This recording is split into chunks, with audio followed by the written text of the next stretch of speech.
ልጆት እንዳጋጣሚ በአል ነገር ወደ አፉ ሊያስገባ በቤት ውስጥ በአስቸኳይ ምን ማድረግ ይችላሉ? ፎሪን ቦዲ አስፓይሬሽን የምንለው ልጆች ወደ አፋቸው በአል ነገር ሲያስገቡ ወደ አየር ቧንቧቸው በመግባት ሙሉ በሙሉ ሊዘጋ ይችላል፣ ወይም ደግሞ ፓርሻሊ ወይም በግማሽ መልኩ ሊዘጋ ይችላል።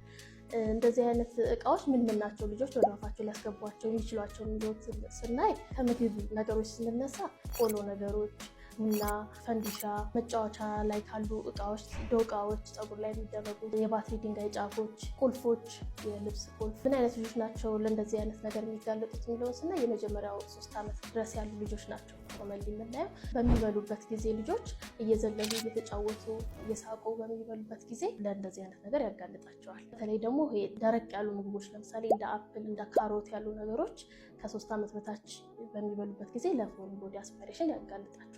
ምንድን ነው ምልክቶቹ የሚለውን ስናይ ሙሉ ኮምፕሊትሊ ወይም ሙሉ በሙሉ የአየር ቧንቧን የሚዘጋ ከሆነ ልጆቹ አየር ማስገባት አይችሉም። ከለራቸው ወደ ሰማያዊ አይነት ከለር መቀየር ይኖራል። ባስ ሲል ራሳቸውን መሳት፣ እንደገና እንደ ትንት አይነት ሳል ይጀምራቸዋል። እርሊ ካልተገኘና በኋላ ከሆነ ደግሞ የተገኘ ልጆች በተደጋጋሚ ለሳምባ ምች ኢንፌክሽን የመጋለጥ ነገር።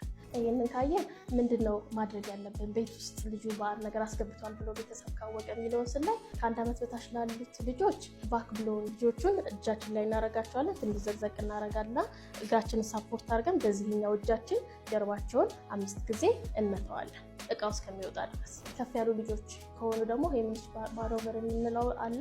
ልጆቹ ይቆማሉ፣ እኛ ከኋላ እንሆንና አንደኛችን እጃችንን እንጨብጠዋለን፣ ሁለተኛውን በዚህኛው እንደርብና ከሆዳቸው ከፍ ደረታቸው ዝቅ ብለን ወደ ውስጥ እንደዚህ እያደረግን 5 ጊዜ እቃው አባፋችን እስከሚወጣ ድረስ ፑሽ እናደርጋለን። አመሰግናለሁ። ዶክተር ማርታ ነኝ፣ የህፃናት ስፔሻሊስት ሐኪም ከተክለ ሃይማኖት ጠቅላላ ሆስፒታል። ዓላማችን ህሙማን መርዳት። ተክለ ሃይማኖት ሆስፒታል